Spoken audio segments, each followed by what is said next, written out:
napatunayan sa paglilitis na ikaw balat ay sangkot sa iba't ibang kaguluhan dito sa ating bayan-bayan.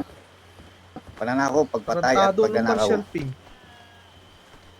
Sa ngalan ng ating kataas-taasan at batas ng Timog Kanluran, ikaw balat ay hinatulan ng parusang kamatayan. Dito naman ako sa kulungan to.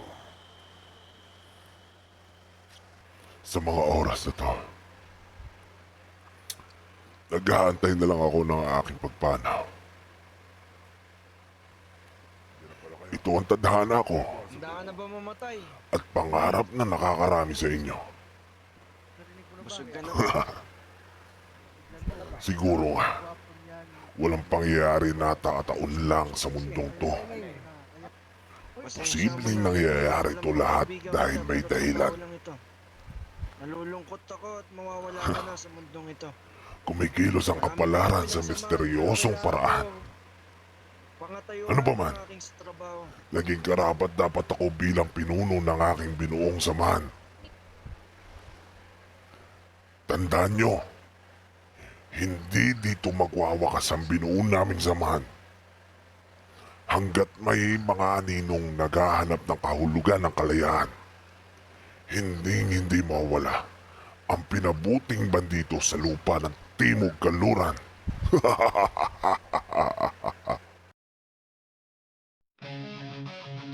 Itong lakad natin ngayon. Ito ang pagbawi natin sa buhay ni Balat. Tandaan nyo, Magantay pa tayo. lahat ng makikita natin na tao, ating ng tao. pahihirapan. Ipagkiganti at bigyan mo siya ang pagkamatay ni Balat. Isa lang kapatid, mga kapatid. Buhay ang nawala. Buhay ang kapatid. Ako si Balat, tubuong Timog Kanluran.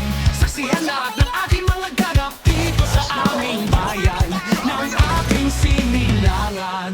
Kwento, kalukuhan at kwento Pagkasal ka ng aming hatid at tawa ang kaligayahan sa inyong mga mata. Sa inyong mga mata. Huwag manghihingi ng pagkain, pagkat lahat ng pagkain sa aking bulsa ay may amangat. Ako si Balat ng Timog Kanluran ng buong iba.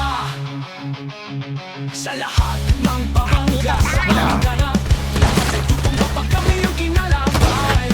Bandido pinanganak dito sa Timog Kanluran. Ako ang nagbuo ng pinabuting bandido sa aming bayan. Kasama ko sa inyong kapit at ang aming ibang anino. Tandaan nyo ang itatak sa inyong mga isipan. Pinabuting bandido, kami ang salot sa lipunan.